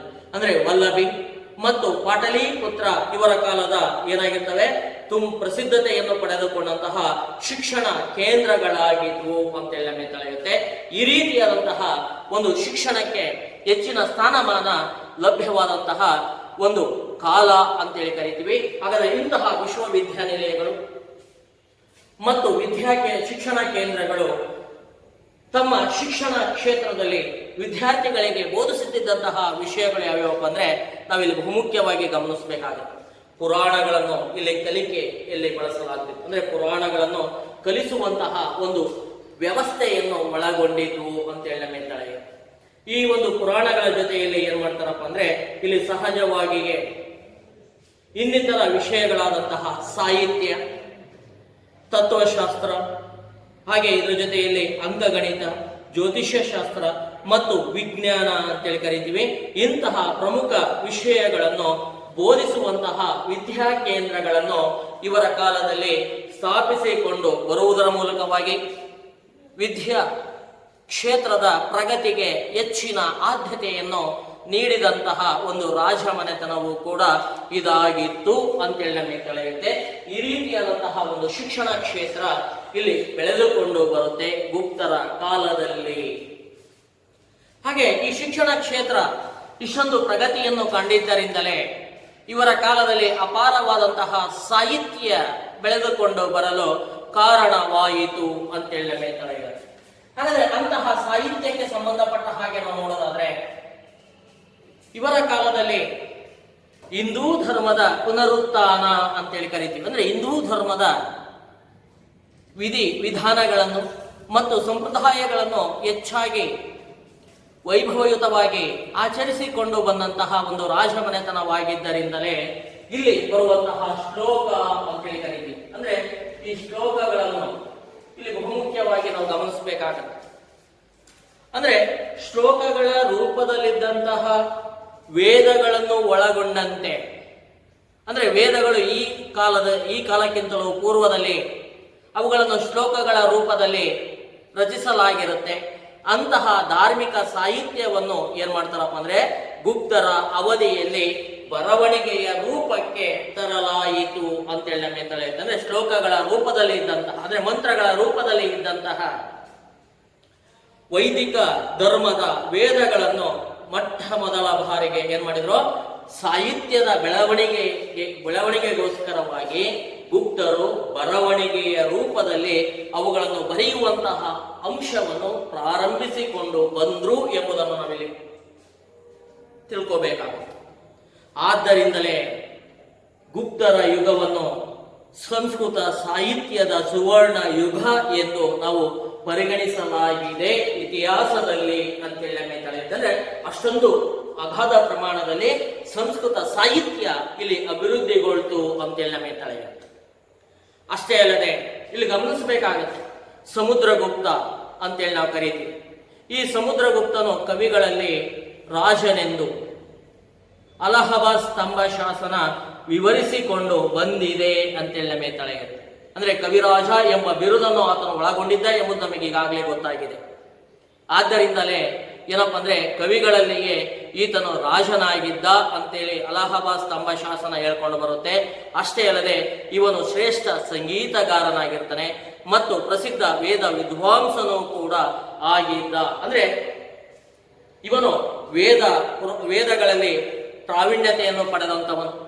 ಸಂಗೀತ ಅಂದರೆ ಸಂಗೀತದಲ್ಲೂ ಸಹ ಪ್ರಾವೀಣ್ಯತೆಯನ್ನು ಪಡೆದಂತಹ ಹಾಗೂ ಸಾಹಿತ್ಯದಲ್ಲಿ ಅಥವಾ ಕವಿಗಳಲ್ಲಿ ಅಂದರೆ ರಾಜನಾಗಿ ಮನ್ನಣೆಯನ್ನು ಪಡೆದಂತಹ ಒಬ್ಬ ರಾಜನಾಗಿ ಇವನು ಪ್ರಖ್ಯಾತಿಯನ್ನು ಪಡೆದಿದ್ದ ಅಂತೇಳಿ ನಮಗೆ ತಿಳಿಯುತ್ತೆ. ಇದು ಅವರ ಸಾಹಿತ್ಯದ ಬಗ್ಗೆ ಒಳಗೊಂಡಂತಹ ಜ್ಞಾನವನ್ನು ಬಹಿರಂಗಪಡಿಸುತ್ತೆ. ಅಷ್ಟೇ ಅಲ್ಲದೆ ಇವನ ನಂತರದಲ್ಲಿ ಅಧಿಕಾರಕ್ಕೆ ಬಂದಂತಹ ಎರಡನೇ ಚಂದ್ರಗುಪ್ತನ ಆಡಳಿತದ ಅವಧಿಯನ್ನು ನಾವು ಗಮನಿಸೋದಾದ್ರೆ, ಅವನ ಆಸ್ಥಾನದಲ್ಲಿ ನವರತ್ನರೆಂಬ ಕವಿಗಳಿಗೆ ಆಶ್ರಯವನ್ನು ನೀಡಿದ್ದ, ಅಂದ್ರೆ 9 ಜನ ಕವಿಗಳನ್ನು ಒಳಗೊಂಡಂತಹ ಒಂದು ಸಾಹಿತ್ಯದ ಬೆಳವಣಿಗೆಗೆ ಈ ಎರಡನೇ ಚಂದ್ರಗುಪ್ತ ಕಾರಣನಾದ ಎಂಬ ಒಂದು ಅಂಶವನ್ನು ನಾವು ಗಮನಿಸಬೇಕಾಗುತ್ತೆ ವಿದ್ಯಾರ್ಥಿಗಳೇ. ಅದರಲ್ಲಿಯೇ ಶ್ರೇಷ್ಠರಾದಂತಹ ಕಾಳಿದಾಸ ಅಂತೇಳಿ ನಾವು ಕರಿತೀವಿ. ಅಂದ್ರೆ ಪ್ರಾಚೀನ ಭಾರತದ ಸರ್ವಶ್ರೇಷ್ಠ ಕವಿ ಹಾಗೂ ಪ್ರಸಿದ್ಧ ನಾಟಕಕಾರ ಅಂತೇಳಿ ನಾವು ಕರಿತೀವಿ. ಇಂತಹ ಕವಿಯಾದಂತಹ ಕಾಳಿದಾಸನಿಗೆ ಎರಡನೇ ಚಂದ್ರಗುಪ್ತ ಆಶ್ರಯವನ್ನು ನೀಡಿದ್ದ ಅಂತೇಳಿ ನಮಗೆ ತಿಳಿಯುತ್ತೆ. ಇಂತಹ ಕವಿ ಅನೇಕ ನಾಟಕಗಳನ್ನು ರಚಿಸಿಕೊಂಡು ಬರ್ತಾನೆ, ಅನೇಕ ಮಹಾಕಾವ್ಯಗಳನ್ನು ರಚಿಸಿಕೊಂಡು ಬರ್ತಾನೆ. ಅಷ್ಟೇ ಅಲ್ಲದೆ ಇಲ್ಲಿ ಕಾವ್ಯಗಳನ್ನು ಸಹ ರಚಿಸಿಕೊಂಡು ಬಂದ ಅಂತೇಳಿ ನಮಗೆ ತಿಳಿಯುತ್ತೆ. ಅದರಲ್ಲಿ ಬಹುಮುಖ್ಯವಾಗಿ ನಾವು ಗಮನಿಸ್ತೀವಿ ಇವನ ನಾಟಕಗಳು ಅಂತೇಳಿ ನಾವು ಕರಿತೀವಿ. ಅಂದ್ರೆ ಕಾಳಿದಾಸ ರಚಿಸಲ್ಪಟ್ಟಂತಹ ನಾಟಕಗಳು ಯಾವ್ಯಾವಪ್ಪ ಅಂದ್ರೆ ಮಾಳವಿಕಾಗ್ನಿ, ಮಿತ್ರ ಅಂತೇಳಿ ಕರಿತೀವಿ. ಹಾಗೆ ವಿಕ್ರಮೋರ್ವಶೀಯ ಎಂಬ ನಾಟಕವನ್ನು ರಚಿಸ್ತಾನೆ, ಹಾಗೂ ಶಾಕುಂತಲ ಎಂಬ ನಾಟಕ. ಈ 3 ನಾಟಕಗಳು ಅವನ ಪ್ರಸಿದ್ಧವಾದಂತಹ ನಾಟಕಗಳು ಅಂತೇಳಿ ಕರೀತೀವಿ. ಹಾಗೆ ಕಾಳಿದಾಸ ಮಹಾಕಾವ್ಯಗಳನ್ನು ರಚಿಸಿಕೊಂಡು ಬರ್ತಾನೆ. ಅದರಲ್ಲಿ ಪ್ರಮುಖವಾಗಿ ನಾವು ನೋಡೋದಾದ್ರೆ ಮೇಘ ಅಂದ್ರೆ ರಘುವಂಶ ಅಂತೇಳಿ ಕರಿತೀವಿ, ಮತ್ತು ಕುಮಾರ ಸಂಭವ ಎಂಬ 2 ಮಹಾಕಾವ್ಯಗಳನ್ನು ರಚಿಸಿಕೊಂಡು ಬರ್ತಾನೆ. ಇದರ ಜೊತೆಯಲ್ಲಿ ಕಾವ್ಯಗಳು ಅಂತೇಳಿ ಕರಿತೀವಿ. ಅಂದ್ರೆ ಮೇಘದೂತ ಮತ್ತು ಗೀತ ಎಂಬ ಕಾವ್ಯಗಳನ್ನು ಕಾಳಿದಾಸ ರಚಿಸಲ್ಪಟ್ಟ ಅಂತೇಳಿ ನಮಗೆ ತಿಳಿಯುತ್ತೆ. ಅಂದ್ರೆ ಈ ರೀತಿಯಾದಂತಹ ಅಂದ್ರೆ ಭಾರತದ ಶೇಕ್ಸ್ಪಿಯರ್ ಎಂಬ ಹೆಗ್ಗಳಿಕೆಗೆ ಪಾತ್ರವಾದಂತಹ ಕಾಳಿದಾಸನ ಆಶ್ರಯದಾತರು ಗುಪ್ತ ರಾಜರುಗಳಾಗಿದ್ರು ಅಂತೇಳಿ ನಮಗೆ ತಿಳಿಯುತ್ತೆ. ಹಾಗಾದ್ರೆ ಎರಡನೇ ಚಂದ್ರಗುಪ್ತನ ಆಳ್ವಿಕೆಯ ಕಾಲದಲ್ಲಿ ಪ್ರಸಿದ್ಧತೆಯನ್ನು ಪಡೆದಂತಹ 9 ಜನ ಕವಿಗಳು ಯಾರ್ಯಾರಪ್ಪ ಅಂದ್ರೆ ನಾವು ನೋಡ್ತೀವಿ. ಕಾಳಿದಾಸ ಇಲ್ಲಿ ಪ್ರಮುಖವಾಗಿ ಬರ್ತಾರೆ. ಅವನ ನಂತರದಲ್ಲಿ ವರಹ ಮಿಹಿರ ಅಂತೇಳಿ ಕರಿತೀವಿ, ಹಾಗೆ ಘಟಕರ್ಪರ ಅಂತೇಳಿ ಕರಿತೀವಿ, ಹಾಗೆ ವರರುಚಿ ಅಂತೇಳಿ ಕರಿತೀವಿ, ಅಮರಸಿಂಹ ಅಂತೇಳಿ ಕರಿತೀವಿ, ಧನ್ವಂತ್ರಿ ಎಂಬ ಕವಿ ಬರ್ತಾನೆ, ಶಂಕು, ಹಾಗೆ ಕ್ಷಪಣಕ ಅಂತೇಳಿ ಕರಿತೀವಿ, ಮತ್ತು ವೇತಾಳ ಭಟ್ಟ ಎಂಬ 9 ಜನ ಕವಿಗಳಿಗೆ ಆಶ್ರಯವನ್ನು ನೀಡಿದ್ದ ಎರಡನೇ ಚಂದ್ರಗುಪ್ತ ಅಂತೇಳಿ ನಮಗೆ ತಿಳಿಯುತ್ತೆ. ಹಾಗಾದ್ರೆ ಈ 9 ಜನ ಕವಿಗಳು ಬರೆದಂತಹ ಸಾಹಿತ್ಯ ಕೃತಿಗಳು ಯಾವ್ಯಾವಪ್ಪ ಅಂದ್ರೆ ಪ್ರಮುಖವಾಗಿ ಬರುವಂತದ್ದು ಕಾಳಿದಾಸನ ಶಾಕುಂತಲ ನಾಟಕ ಅಂತೇಳಿ ಕರೀತೀವಿ. ಅಂದ್ರೆ ಪ್ರಸಿದ್ಧತೆಯನ್ನು ಪಡೆದುಕೊಂಡಂತಹ ಒಂದು ನಾಟಕವಾಗಿದೆ ಅಂತೇಳಿ ನಮಗೆ ತಿಳಿಯುತ್ತೆ. ಹಾಗೆ ವರಹ ಮಿಹಿರನ ಬೃಹತ್ ಸಂಹಿತೆ ಅಂತೇಳಿ ಕರಿತೀವಿ. ಘಟಕರ್ಪರರ ಪ್ರಮುಖವಾಗಿ ಬರುವಂತಹ ಘಟಕರ್ಪರ ಕಾವ್ಯ ಅಂತೇಳಿ ನಾವು ಕರೀತೀವಿ. ವರರುಚಿಯ ಪ್ರಮುಖವಾದಂತಹ ವ್ಯಾಕರಣ, ಅಮರಸಿಂಹನ ಅಮರಕೋಶ, ಧನ್ವಂತ್ರಿಯ ಆಯುರ್ವೇದ ನಿಘಂಟು ಅಂತೇಳಿ ಕರೆಯುವಂತಹ ಸಾಹಿತ್ಯ ಇಲ್ಲಿ ರಚನೆಯಾಗುತ್ತೆ. ಶಂಕು ರಚಿಸಲ್ಪಟ್ಟಂತಹ ಶಿಲ್ಪಶಾಸ್ತ್ರ ಅಂತೇಳಿ ಕರಿತೀವಿ. ಹಾಗೆ ಕ್ಷಪಣಕ ಅಂತೇಳಿ ಕರಿತೀವಿ, ಜ್ಯೋತಿಷ್ಯ ಶಾಸ್ತ್ರವನ್ನು ರಚಿಸಿಕೊಂಡು ಬರ್ತಾನೆ. ವೇತಾಳ ಭಟ್ಟ ಮಂತ್ರ ಶಾಸ್ತ್ರ ಅಂತೇಳಿ ಕರಿತೀವಿ. ಅಂದ್ರೆ ಈ ರೀತಿಯಾದಂತಹ ವಿಶೇಷವಾದಂತಹ ಸಾಹಿತ್ಯ ಈ ಒಂದು ನವರತ್ನರೆಂಬ ಕವಿಗಳಿಂದ ಎರಡನೇ ಚಂದ್ರಗುಪ್ತನ ಕಾಲದಲ್ಲಿ ರಚನೆಯಾಯಿತು ಅಂತೇಳಿ ನಮಗೆ ತಿಳಿಯುತ್ತೆ ವಿದ್ಯಾರ್ಥಿಗಳು. ಇದಾದ ತರುವಾಯದಲ್ಲಿ ಒಟ್ಟಾರೆ ನಾವು ನೋಡೋದಾದ್ರೆ ಗುಪ್ತರ ಕಾಲದ ಪ್ರಮುಖ ಕವಿಗಳು ಮತ್ತು ಅವರ ಕೃತಿಗಳನ್ನು ನಾವು ತಿಳಿಬೇಕಾಗುತ್ತೆ ಸಾಹಿತ್ಯದಲ್ಲಿ. ಅದರಲ್ಲಿ ಬಹುಮುಖ್ಯವಾಗಿ ನಾವು ನೋಡೋದಾದ್ರೆ ಶೂದ್ರಕ ಅಂತೇಳಿ ಕರಿತೀವಿ. ಈ ಶೂದ್ರಕ ರಚಿಸಲ್ಪಟ್ಟಂತಹ ಮೃಚ್ಛ ಕಟಿಕ ಅಂತೇಳಿ ಕರಿತೀವಿ. ಈ ಮೃಚ್ಛ ಕಟಿಕವನ್ನು ಶೂದ್ರಕ ರಚಿಸಲ್ಪಡ್ತ. ಹಾಗೆ ಇವನ ತರುವಾಯದಲ್ಲಿ ಭಾರವೀಯ ಕಿರಾತಾರ್ಜುನಯಂ ಅಂತೇಳಿ ಕರಿತೀವಿ. ಅಂತಹ ಮಹತ್ತರವಾದಂತಹ ಕೃತಿಯನ್ನು ಅವನು ರಚಿಸಿಕೊಂಡು ಬರ್ತಾನೆ. ಹಾಗೆ ಇದರ ಜೊತೆಯಲ್ಲಿ ದಂಡಿ ಎಂಬ ಕವಿ ಆಶ್ರಯವನ್ನು ಪಡ್ಕೊಂಡಿರ್ತಾನೆ. ದಂಡಿ ಕವಿ ರಚಿಸಲ್ಪಟ್ಟಂತಹ ಕಾವ್ಯ ದರ್ಶನ ಮತ್ತು ದಶಕುಮಾರ ಚರಿತೆ ಅಂತೇಳಿ ಕರಿತೀವಿ. ಅಂತಹ ಒಂದು ಸಾಹಿತ್ಯವನ್ನು ದಂಡಿ ಕವಿ ರಚಿಸಲ್ಪಡ್ತಾನೆ. ಹಾಗೆ ಇವನ ತರುವಾಯದಲ್ಲಿ ವಿಶಾಖ ದತ್ತ ಅಂತೇಳಿ ಕರಿತೀವಿ. ಅಂದ್ರೆ ನಾವು ಈಗಾಗಲೇ ಇವನ ಬಗ್ಗೆ ತಿಳ್ಕೊಂಡಿದ್ವಿ. ಮುದ್ರಾ ರಾಕ್ಷಸ ಮತ್ತು ಅಂದ್ರೆ ದೇವಿಚಂದ್ರ ಗುಪ್ತಂ ಎಂಬ ಕೃತಿಗಳನ್ನು ರಚಿಸಿಕೊಂಡು ಬರ್ತಾನೆ. ವಿಷ್ಣು ಶರ್ಮ ಅಂತೇಳಿ ಕರಿತೀವಿ. ದ ಪಂಚತಂತ್ರ ಅಂತೇಳಿ ಕರಿತೀವಿ. ಇಂತಹ ಒಂದು ಕೃತಿ ಇಲ್ಲಿ ರಚನೆಯಾಗುತ್ತೆ. ಇದರ ಜೊತೆಗೆ ಭವಭೂತಿ ಏನ್ ಮಾಡ್ತಾನಪ್ಪ ಅಂದ್ರೆ ಉತ್ತರ ರಾಮಚರಿತೆ ಎಂಬ ಕೃತಿಯನ್ನು ರಚಿಸಿಕೊಂಡು ಬರ್ತಾನೆ. ಹಾಗೆ ಚರಕ ಸಂಹಿತೆ, ಶುಶ್ರುತ ಸಂಹಿತೆ ಎಂಬ ಅಂದ್ರೆ ಕಾವ್ಯ ಅಂದ್ರೆ ಸಾಹಿತ್ಯವನ್ನು ರಚನೆ ಮಾಡ್ತಾರೆ. ಶಂಕುವಿನ ಶಿಲ್ಪಶಾಸ್ತ್ರ ಇರ್ಬೋದು, ಅಮರಸಿಂಹನ ಅಮರಕೋಶ ಅಂದ್ರೆ ಈ ರೀತಿಯಾದಂತಹ ಅಪಾರವಾದಂತಹ ಸಾಹಿತ್ಯ ಇವರ ಕಾಲದಲ್ಲಿ ರಚಿಸಲ್ಪಡುತ್ತೆ.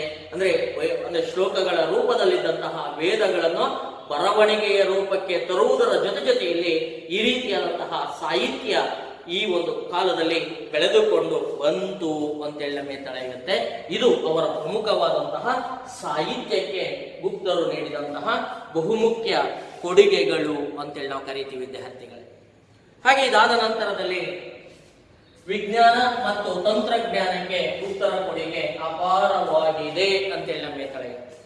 ಅದರಲ್ಲೂ ವಿಶೇಷವಾಗಿ ನಾವು ಗಮನಿಸೋದಾದ್ರೆ ವಿಜ್ಞಾನ ಕ್ಷೇತ್ರ ಅಂತೇಳಿ ನಾವು ಕರೀತೀವಿ. ಅಂದ್ರೆ ಗುಪ್ತರ ಕಾಲದಲ್ಲಿ ವಿಜ್ಞಾನ, ಗಣಿತ, ಖಗೋಳಶಾಸ್ತ್ರ, ವೈದ್ಯಶಾಸ್ತ್ರ ಮತ್ತು ಲೋಹ ಶಾಸ್ತ್ರಗಳಲ್ಲಿ ಅದ್ಭುತ ಪ್ರಗತಿಯನ್ನು ಕಂಡಂತಹ ಒಂದು ಕಾಲವಾಗಿತ್ತು ಅಂತೇಳಿ ನಾವು ಕರೀತೀವಿ. ಹಾಗಾದ್ರೆ ಲೋಹವನ್ನು ಬಿಟ್ಟು ಮಿಕ್ಕಿಳಿದಂತಹ ಎಲ್ಲಾ ಕ್ಷೇತ್ರಗಳಲ್ಲೂ ಯಾವ ರೀತಿಯಾದಂತಹ ಪ್ರಗತಿಯನ್ನು ಕಂಡಿತ್ತು ಎಂಬುದನ್ನು ನಾವು ತಿಳ್ಕೊಳ್ತಾ ಬರೋಣ. ಅದರಲ್ಲಿ ಬಹುಮುಖ್ಯವಾಗಿ ಆರ್ಯಭಟ ಎಂಬ ವಿಜ್ಞಾನಿ ಬರ್ತಾರೆ. ಹೀಗಾದ್ರೆ ಇಲ್ಲಿ ಬಹುಮುಖ್ಯವಾಗಿ ಬರುವಂತಹ ಆರ್ಯಭಟ ಎಂಬ ವಿಜ್ಞಾನಿ ಇವರ ಕಾಲದಲ್ಲಿ ಆಶ್ರಯವನ್ನು ಪಡೆದುಕೊಂಡಿರ್ತಾನೆ. ಇವನು ಇಲ್ಲಿ ಬಹುಮುಖ್ಯವಾಗಿ ನಾವು ಗಮನಿಸೋದಾದ್ರೆ ಆರ್ಯಭಟ ಎಂಬುವನು ಗಣಿತಶಾಸ್ತ್ರಜ್ಞನಾಗಿ ಮತ್ತು ಖಗೋಳ ವಿಜ್ಞಾನಿಯಾಗಿ ಮನ್ನಣೆಯನ್ನು ಪಡೆದುಕೊಂಡಂತ. ಅದರಲ್ಲೂ ವಿಶೇಷವಾಗಿ ಇವನನ್ನು ನಾವು ನೋಡೋದಾದ್ರೆ ಖಗೋಳಶಾಸ್ತ್ರಕ್ಕೆ ಸಂಬಂಧಿಸಿದ ಹಾಗೆ ನಾವಿಲ್ಲಿ ಗಮನಿಸ್ತೀವಿ. ಅದಕ್ಕೆ ಸಂಬಂಧಪಟ್ಟ ಹಾಗೆ ಸೂರ್ಯ ಸಿದ್ಧಾಂತ ಎಂಬ ಕೃತಿಯನ್ನು ರಚನೆ ಮಾಡ್ತಾರೆ. ಹಾಗಾದ್ರೆ ಸೂರ್ಯ ಸಿದ್ಧಾಂತ ಎಂಬ ಕೃತಿ ಅನೇಕ ಖಗೋಳ ವಿಷಯಗಳನ್ನು ಒಳಗೊಂಡು ರಚಿಸಲ್ಪಟ್ಟಂತಹ ಒಂದು ಕೃತಿಯಾಗಿದೆ ಅಂತೇಳಿ ನಮಗೆ ತಿಳಿಯುತ್ತೆ. ಹಾಗಾದ್ರೆ ಯಾವ ಮಾಹಿತಿಯನ್ನು ಈ ಒಂದು ಕೃತಿ ಒಳಗೊಂಡಿದೆಯಪ್ಪ ಅಂದ್ರೆ ಈ ಖಗೋಳದಲ್ಲಿ ಬರುವಂತಹ ಬಹುಮುಖ್ಯವಾದಂತಹ ಗ್ರಹವಾದಂತಹ ಭೂಮಿ, ಈ ಭೂಮಿಯು ತನ್ನ ಅಕ್ಷದ ಮೇಲೆ ಹೇಗೆ ತಿರುಗುತ್ತದೆ ಎಂಬ ಅಂದ್ರೆ ಹೇಗೆ ಸುತ್ತುತ್ತದೆ ಎಂಬ ಒಂದು ಮಾಹಿತಿಯನ್ನು ಈ ಒಂದು ಸೂರ್ಯ ಸಿದ್ಧಾಂತ ಒಳಗೊಂಡಿದೆ ಅಂತೇಳಿ ನಮಗೆ ತಿಳಿಯುತ್ತೆ. ಅಷ್ಟೇ ಅಲ್ಲದೆ ಚಂದ್ರಗ್ರಹಣ ಮತ್ತು ಸೂರ್ಯಗ್ರಹಣಗಳು ಹೇಗೆ ಸಂಭವಿಸುತ್ತವೆ ಎಂಬುದರ ಬಗ್ಗೆ ಈ ಒಂದು ಕೃತಿಯು ಚರ್ಚಿಸಲಾಗಿದೆ ಅಂತೇಳಿ ನಮಗೆ ತಿಳಿಯುತ್ತೆ. ಅಂದ್ರೆ ಅಂತಹ ವಿಷಯಗಳನ್ನು ಒಳಗೊಂಡು ರಚಿಸಲ್ಪಟ್ಟಿದೆ ಈ ಒಂದು ಕೃತಿ ಅಂತೇಳಿ ನಮಗೆ ತಿಳಿಯುತ್ತೆ. ಆದ್ದರಿಂದಲೇ ಖಗೋಳಶಾಸ್ತ್ರಜ್ಞನಾಗಿ ಆರ್ಯಭಟ ಪ್ರಖ್ಯಾತಿಯನ್ನು ಪಡೆದುಕೊಂಡಿದ್ದಾನೆ ಪ್ರಾಚೀನ ಭಾರತದ ಇತಿಹಾಸದಲ್ಲಿ ಅಂತೇಳಿ ನಾವು ಕರೀತೀವಿ.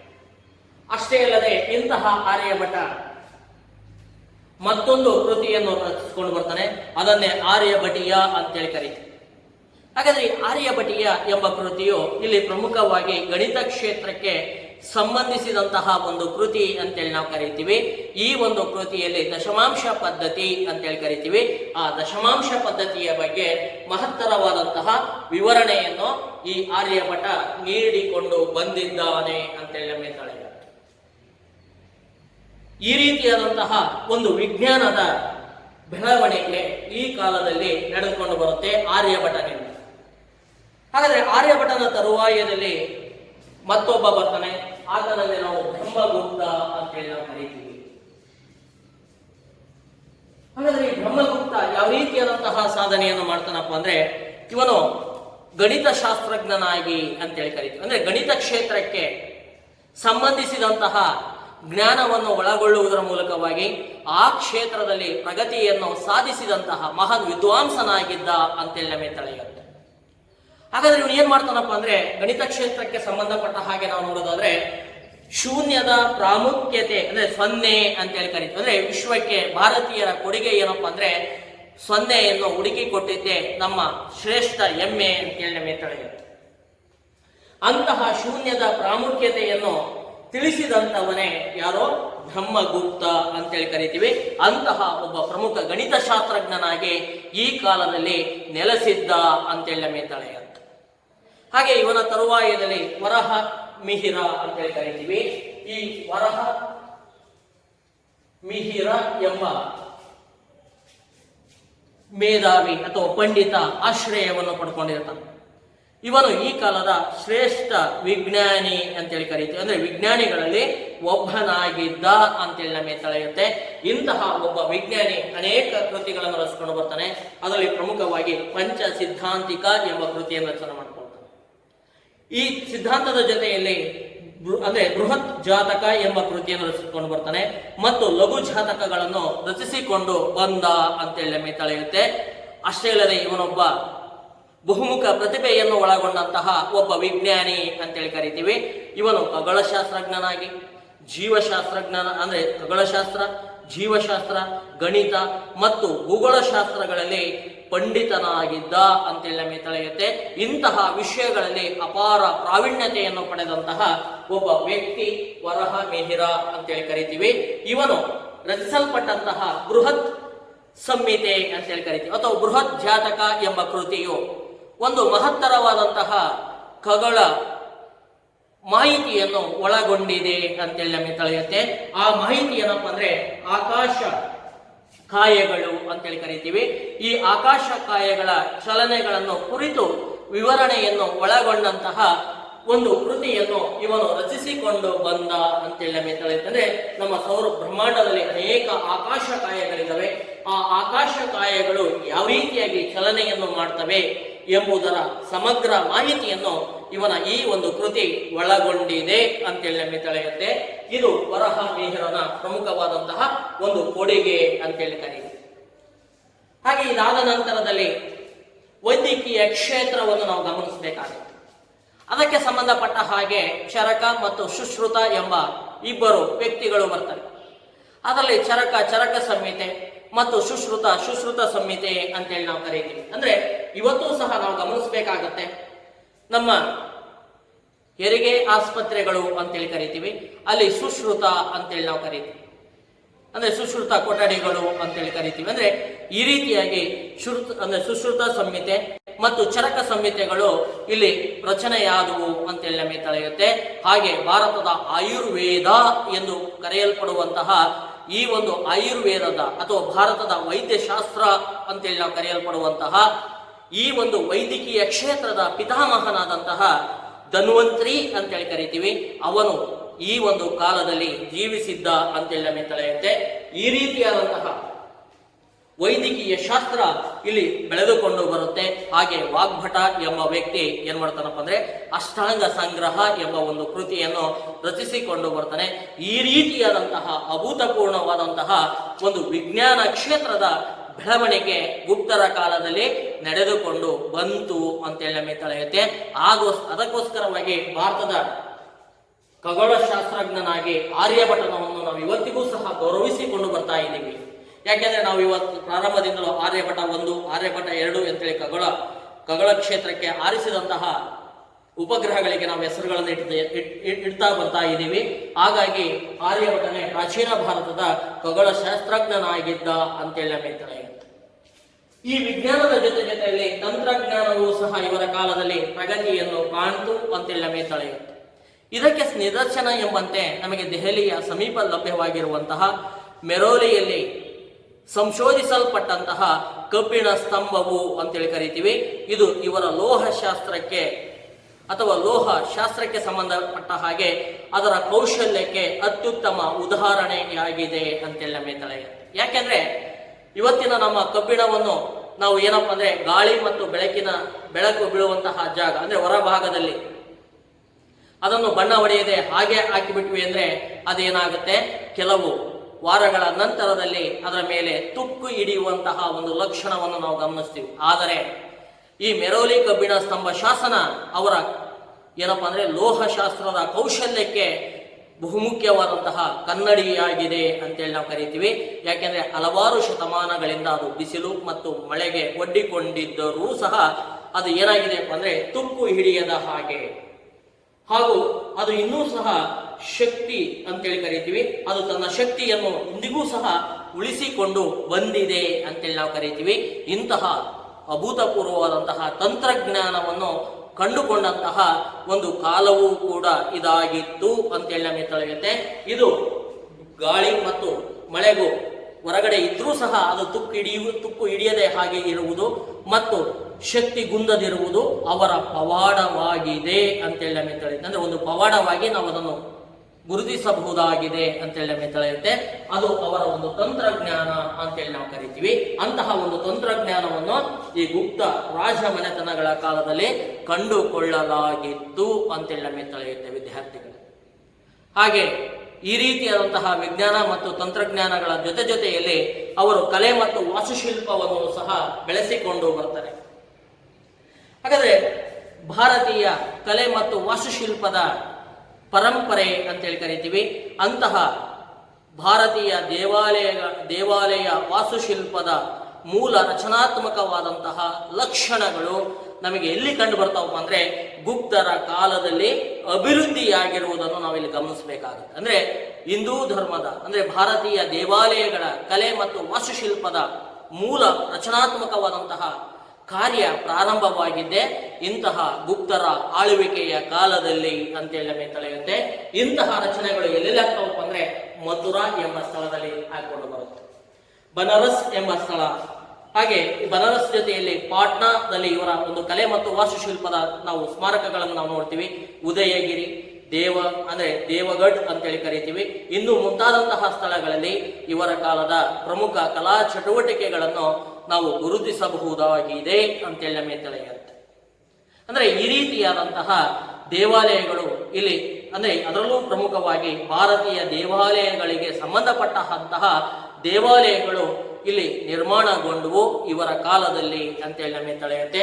ಅದರಲ್ಲಿ ವಿಶೇಷವಾಗಿ ನಾವು ಗಮನಿಸೋದಾದ್ರೆ ದೇವಗಢ್ನ ದಶಾವತಾರ ದೇವಾಲಯ ಗುಪ್ತರ ಕಾಲದ ಮೊದಲ ದೇವಾಲಯವಾಗಿದೆ. ಅಂದ್ರೆ ದಶಾವತಾರ ಅಂತೇಳಿ ಕರೀತೀವಿ. ಅಂದ್ರೆ ವಿಷ್ಣುವಿನ 10 ಅವತಾರಗಳ ಬಗ್ಗೆ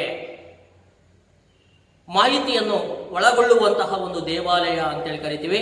ಅಂತಹ ಒಂದು ದೇವಾಲಯ ಈ ಒಂದು ಕಾಲದಲ್ಲಿ ನಿರ್ಮಾಣಗೊಳ್ತು. ಅದು ಅವರ ಮೊದಲ ದೇವಾಲಯ ಅಂತೇಳಿ ನಾವು ಕರಿತೀವಿ. ಇದರ ಜೊತೆಯಲ್ಲಿ ಭೂಮಾರದ ಶಿವ ದೇವಾಲಯ ಅಂದ್ರೆ ವೈಷ್ಣವದ ಜೊತೆಯಲ್ಲಿ ಶೈವ ಪಂಥಕ್ಕೂ ಕಲೆ ಮತ್ತು ವಾಸ್ತುಶಿಲ್ಪದಲ್ಲಿ ಆದ್ಯತೆಯನ್ನು ನೀಡ್ತಾರೆ. ಆ ಭೂಮಾರದ ಶಿವ ದೇವಾಲಯ ಇರ್ಬೋದು ಮತ್ತು ಇಲ್ಲಿ ಬಿಟ್ಟಿಗಾವ್ನ ಇಟ್ಟಿಗೆ ದೇವಾಲಯ ಅಂತೇಳಿ ಕರಿತೀವಿ. ಇವು ಗುಪ್ತರ ಕಾಲದ ಪ್ರಸಿದ್ಧ ದೇವಾಲಯಗಳಾಗಿದ್ದಾವೆ ಹಾಗೂ ಇತರ ದೇವಾಲಯಗಳು ಅಂತೇಳಿ ನಾವು ಕರೀತಾ ಬರ್ತೀವಿ. ಈ ರೀತಿಯಾದಂತಹ ದೇವಾಲಯಗಳ ಜೊತೆಯಲ್ಲಿ ಗುಪ್ತರ ಆಳ್ವಿಕೆಯ ಕಾಲದಲ್ಲಿ ಅನೇಕ ಬುದ್ಧನ ವಿಗ್ರಹಗಳು ನಿರ್ಮಾಣಗೊಂಡವು. ಅಂದ್ರೆ ಬೌದ್ಧ ಧರ್ಮವನ್ನು ಇವರು ಕಡೆಗಣಿಸದೆ ಅದಕ್ಕೂ ಸಹ ಸಮಾನ ಸ್ಥಾನಮಾನವನ್ನು ಕಲ್ಪಿಸಿಕೊಡ್ತಾರೆ. ಹಾಗಾದ್ರೆ ಇಂತಹ ವಿಗ್ರಹದಲ್ಲಿ ನಾವು ನೋಡೋದಾದ್ರೆ ಸುಲ್ತಾನ್ ಗಂಜ್ನಲ್ಲಿ 7.5 ಅಡಿ ಎತ್ತರವಾದಂತಹ ಸುಂದರವಾಗಿ ನಿರ್ಮಿಸಲ್ಪಟ್ಟಂತಹ ಬುದ್ಧನ ವಿಗ್ರಹವು ಪತ್ತೆಯಾಗಿದೆ. ಇಂತಹ ಒಂದು ವಿಗ್ರಹವು ಇಂದು ಬರ್ಮಿಂಗ್ಹ್ಯಾಮ್ ಮ್ಯೂಸಿಯಂ ಅಲ್ಲಿ ಅದನ್ನು ಅಂದ್ರೆ ವಸ್ತು ಸಂಗ್ರಹಾಲಯದಲ್ಲಿ ಸಂರಕ್ಷಿಸಿ ಇಡಲಾಗಿದೆ ಅಂತೇಳಿ ನಮಗೆ ತಿಳಿಯುತ್ತೆ. ಅಂತಹ ಒಂದು ಬುದ್ಧನ ಪ್ರತಿಮೆಗಳು ಸಹ ಇವರ ಕಾಲದಲ್ಲಿ ನಿರ್ಮಾಣಗೊಂಡವು ಅಂತೇಳಿ ನಮಗೆ ತಿಳಿಯುತ್ತೆ. ಇದರಿಂದ ಮೂರ್ತಿ ಶಿಲ್ಪ ಕಲೆಗೂ ಸಹ ಇವರು ಆದ್ಯತೆಯನ್ನು ನೀಡಿಕೊಂಡು ಬಂದರು. ಈ ಮೂರ್ತಿ ಶಿಲ್ಪದ ಜೊತೆಯಲ್ಲೂ ಸಹ ಇವರು ಏನ್ ಮಾಡ್ತಾರಪ್ಪ ಅಂದ್ರೆ ಇಲ್ಲಿ ಬಹುಮುಖ್ಯವಾಗಿ ಬರುವಂತೆ ಚಿತ್ರಕಲೆಗೂ ಆದ್ಯತೆಯನ್ನು ನೀಡಿಕೊಂಡು ಬರ್ತಾರೆ, ವಿಶೇಷವಾಗಿ ಗುಪ್ತರು ಅಂತೇಳಿ ನಮಗೆ ತಿಳಿಯುತ್ತೆ. ಹಾಗಾದ್ರೆ ಚಿತ್ರಕಲೆಗೆ ನಾವು ನೋಡೋದಾದ್ರೆ ಗುಪ್ತರ ವರ್ಣಕಲೆ ಅತ್ಯುತ್ತಮ ಉದಾಹರಣೆಗಳು ಗ್ವಾಲಿಯರ್ ಸಮೀಪದಲ್ಲಿರುವಂತಹ ಬಾಗ್ನ ಗೋಡೆಗಳು ಅಂತೇಳಿ ಕರಿತೀವಿ. ಈ ಬಾಗ್ನ ಗೋಡೆಗಳ ಮೇಲೆ ರಚಿಸಲ್ಪಟ್ಟಿವೆ ಅಂತೇಳಿ ನಮಗೆ ತಿಳಿಯುತ್ತೆ. ಅಷ್ಟೇ ಅಲ್ಲದೆ ಇಲ್ಲಿನ ಅರಸರುಗಳು ಅಜಂತದಲ್ಲಿ ಅನೇಕ ಗುಹಾಂತರ ದೇವಾಲಯಗಳನ್ನು ನಿರ್ಮಿಸಿಕೊಂಡು ಬಂದಿದ್ದಾರೆ ಅಂತೇಳಿ ನಮಗೆ ತಿಳಿಯುತ್ತೆ. ಅಂದ್ರೆ ಅಜಂತದಲ್ಲಿ ಅನೇಕ ಗುಹಾಂತರ ದೇವಾಲಯಗಳನ್ನು ಇವರ ಆಳ್ವಿಕೆಯ ಕಾಲದಲ್ಲಿ ನಿರ್ಮಿಸಲಾಯಿತು ಅಂತೇಳಿ ನಮಗೆ ತಿಳಿಯುತ್ತೆ. ಹಾಗಾದ್ರೆ ಗುಪ್ತರ ಕಾಲದ ಕಲಾವಿದರು ಏನ್ ಮಾಡ್ತಾರಪ್ಪ ಅಂದ್ರೆ ಬುದ್ಧನ ಜೀವನಕ್ಕೆ ಸಂಬಂಧಪಟ್ಟಂತಹ ಚಿತ್ರಗಳನ್ನು ಚಿತ್ರಿಸಿದ್ದಾರೆ ಇಂತಹ ಗುಹೆಗಳ ಗೋಡೆಗಳ ಮೇಲೆ ಅಂತೇಳಿ ನಮಗೆ ತಿಳಿಯುತ್ತೆ. ಅದರಲ್ಲಿ ವಿಶೇಷವಾಗಿ 17ನೇ ಗುಹೆಯನ್ನು ನಾವು ತೆಗೆದುಕೊಳ್ಳುತ್ತೇವೆ. ಈ 17ನೇ ಗುಹೆಯಲ್ಲಿರುವಂತಹ ತಾಯಿ ಮಗು ಅಂತೇಳಿ ಕರಿತೀವಿ. ಈ ತಾಯಿ ಮತ್ತು ಮಗುವಿಗೆ ಸಂಬಂಧಪಟ್ಟಂತಹ ವರ್ಣಚಿತ್ರವನ್ನು ತುಂಬಾ ನೈಜತೆ ಮತ್ತು ಸುಂದರವಾಗಿ ನಿರ್ಮಿಸಲಾಗಿದೆ ಅಂತೇಳಿ ನಮಗೆ ತಿಳಿಯುತ್ತೆ. ಅಷ್ಟೇ ಅಲ್ಲದೆ ಇದು ಅಜಂತ ಚಿತ್ರಕಲೆಗಳಲ್ಲಿ ಅತ್ಯಂತ ಶ್ರೇಷ್ಠವಾದಂತಹ ವರ್ಣ ಚಿತ್ರಕಲೆಯೂ ಕೂಡ ಆಗಿದೆ ಅಂತೇಳಿ ನಮಗೆ ತಿಳಿಯುತ್ತೆ. ಈ ರೀತಿಯಾದಂತಹ ಕಲೆ ವಾಸ್ತುಶಿಲ್ಪ, ಮೂರ್ತಿ ಶಿಲ್ಪಕ್ಕೂ ಮತ್ತು ವರ್ಣಚಿತ್ರಕ್ಕೂ ಸಹ ಈ ಒಂದು ಅಂದ್ರೆ ಗುಪ್ತರ ರಾಜರುಗಳು ಹೆಚ್ಚಿನ ಆದ್ಯತೆಯನ್ನು ಅಥವಾ ಪ್ರೋತ್ಸಾಹವನ್ನು ನೀಡಿಕೊಂಡು ಬಂದರು ಅಂತೇಳಿ ನಮಗೆ ತಿಳಿಯುತ್ತೆ. ಈ ರೀತಿಯಾಗಿ ಗುಪ್ತರ ಕಾಲ ಸುವರ್ಣ ಯುಗವಾಗಿತ್ತು ಭಾರತದ ಚರಿತ್ರೆಯಲ್ಲಿ ಅಂತೇಳಿ ಕರಿತೀವಿ.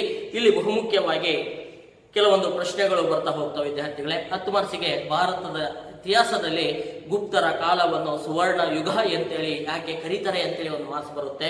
ಅಂದ್ರೆ 10 ಮಾರ್ಕ್ಸಿಗೆ ಒಂದು ಪ್ರಶ್ನೆ ಬರುತ್ತೆ. ಅದ್ರ ಬಗ್ಗೆ ಹೆಚ್ಚಿನ ಗಮನವನ್ನು ಕೊಡಿ. ಇನ್ನು ಉಳಿದ ಹಾಗೆ 2 ಅಂಕ ಮತ್ತು 1 ಅಂಕಕ್ಕೆ ಅನೇಕ ಪ್ರಶ್ನೆಗಳು ಬರ್ತಾ ಹೋಗ್ತವೆ. ಅದರ ಬಗ್ಗೆ ಹೆಚ್ಚಿನ ಆದ್ಯತೆಯನ್ನು ನೀಡಿ ವಿದ್ಯಾರ್ಥಿಗಳೇ.